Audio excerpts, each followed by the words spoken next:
Hello friends, नमस्कार and welcome to समाधान।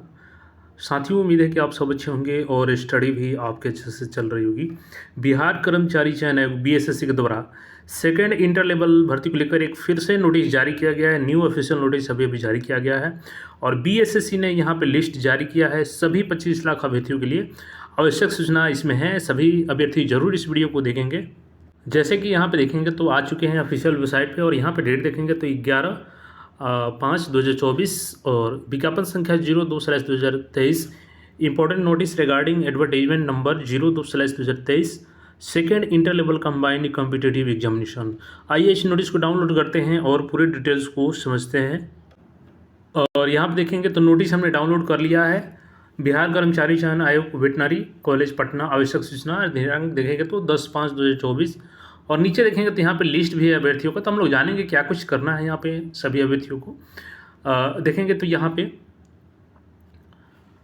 विज्ञापन संख्या 02/2023 द्वितीय इंटर स्तरीय संयुक्त प्रतियोगिता परीक्षा हेतु सुयोग्य अभ्यर्थियों से ऑनलाइन आवेदन दिनांक 27/9/2023 से 11/12/2023 तक प्राप्त किए गए थे। अब 27/9/35 अभ्यर्थियों द्वारा निर्धारित अवधि में परीक्षा शुल्क जमा करने के उपरांत अंतिम रूप से आवेदन समर्पित नहीं किया गया, फाइनल यानी सबमिट नहीं किया गया है। और उक्त परीक्षा के सभी अभ्यर्थियों को निर्देश दिया जाता है, यानी सभी 25 लाख अभ्यर्थियों को, कि त्रुटिपूर्ण आवेदनों के संदर्भ में उक्त अवधि में सभी आवश्यक प्रमाण पत्रों के साथ अंतिम रूप से आवेदन समर्पित करने यानी फाइनल सबमिट करना सुनिश्चित करें। और सभी प्रकार के त्रुटि निवारण हेतु दिनांक 27 मई संध्या 5 बजे तक आप समय अंतिम रूप से कर सकते हैं।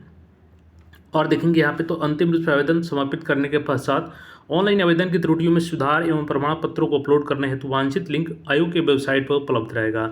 लोकसभा निर्वाचन 2024 का आदर्श आचार संहिता के परिप्रेक्ष्य में उक्त पर सक्षम प्राधिकार अनुमोदन प्राप्त है। अभ्यर्थी अद्यतन हेतु वेबसाइट विजिट करते रहें। अब देखिए यहाँ पे कहने की मतलब है कि यहाँ पे जो 27,935 अभ्यर्थी ऐसे हैं जो फी तो पेमेंट कर दिए हैं लेकिन यहाँ पे फाइनल सबमिट नहीं कर पाए हैं। ये तो हो गया कि इनका फॉर्म ही सबमिट नहीं हुआ था तो इनको मौका मिला है। दूसरा कंडीशन ये भी है कि बहुत सारे अभ्यर्थी फॉर्म में गलती किए हैं। अब अभी देखेंगे तो हाल फिलहाल में दरोगा वाला मामला चल रहा था, जैसे एनसीएल हो गया और ईडब्ल्यूएस के लेकर के हो गया, जिसमें त्रुटि होने के कारण आपको एग्ज़ाम से बाहर कर दिया जाता है, चाहे आप एग्ज़ाम कितने ही अच्छे से नंबर से पास कर जाएं। लेकिन अगर आप यहाँ पे गलती कर देते हैं डॉक्यूमेंट्स सेलेक्ट करने में या कोई भी त्रुटि कर देते हैं तो आपको वहाँ से बाहर कर दिया जाता है डॉक्यूमेंट्स वेरिफिकेशन के बाद। तो यहाँ पे सबसे पहले काम करना है कि आप यहाँ पे अपना लिस्ट में नाम चेक कीजिए, कहीं इसमें आपका नाम तो नहीं है। पहला चीज़ तो ये हो गया। अगर जिनका नाम इसमें रहेगा मैं आगे बताऊंगा क्या करना है। दूसरी चीज़, जिनका नाम नहीं है उनको भी यहाँ पे क्या करना है आगे हम लोग देखने वाले हैं। तो देखिए यहाँ पे सबसे पहले तो आपको ये लिस्ट डाउनलोड कर लेना है वेबसाइट से।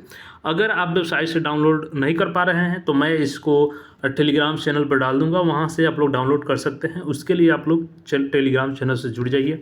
अब देखिए यहाँ पर करना क्या है कि इस PDF में आएंगे तो नीचे यहाँ पर आपका नाम शो करेगा, फादर्स नाम शो करेगा और यहाँ पे रजिस्ट्रेशन नंबर भी शो करेगा। अब देखेंगे यहाँ पे तो list of candidate who paid examination fee but did not submit online application form. तो देखिए यहाँ पे जैसे अजय कुमार है और इनके पिताजी का नाम है सुरेंद्र प्रसाद सिंह और रजिस्ट्रेशन नंबर यहाँ पे है। तो इसके लिए आपको अपना यहाँ पे नाम सर्च करना है। अब इतने बड़े PDF में आपको नाम सर्च करने के लिए मैं आसान तरीका बताता हूँ। इस पर क्लिक कीजिएगा और क्लिक करने के बाद यहाँ पे एक आइकन दिख जाएगा। तो यहाँ पे सिंपली आप चाहें तो यहाँ पे अपना रजिस्ट्रेशन नंबर डालिए या अपना नाम डालिए या फादर्स नेम डालिए और सभी डिटेल्स को मैच कीजिए। रजिस्ट्रेशन नंबर भी सेम होना चाहिए, नाम और फादर्स नेम।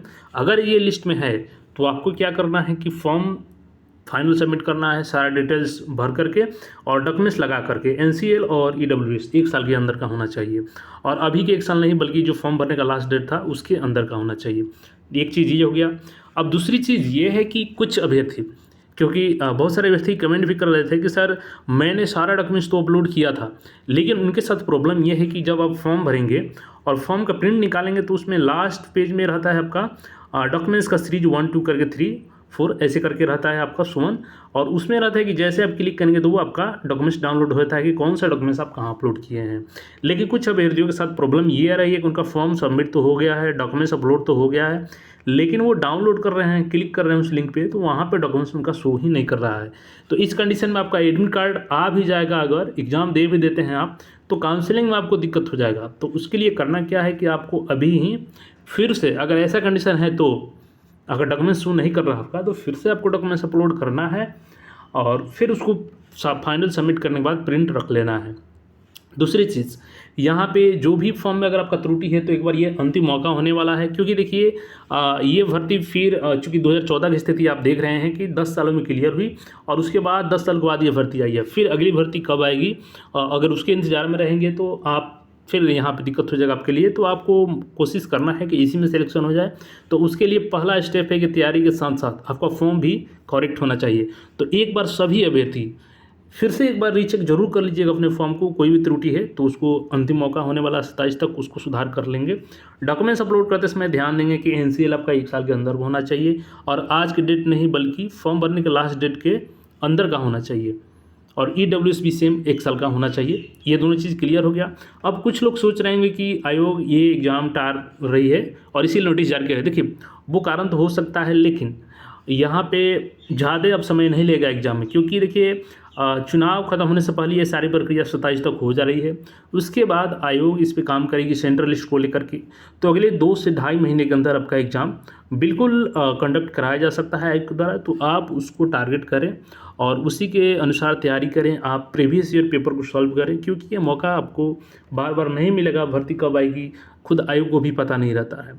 तो इसीलिए मैं सजेस्ट करूँगा कि फॉर्म अपना करेक्ट कर लें, तैयारी अच्छे से करें, तब यहाँ पे आपका सिलेक्शन श्योर हो जाएगा। बाकी कोई क्वेरी और कमेंट हो तो करें, और बाकी अपडेट के लिए चैनल से जुड़े रहें।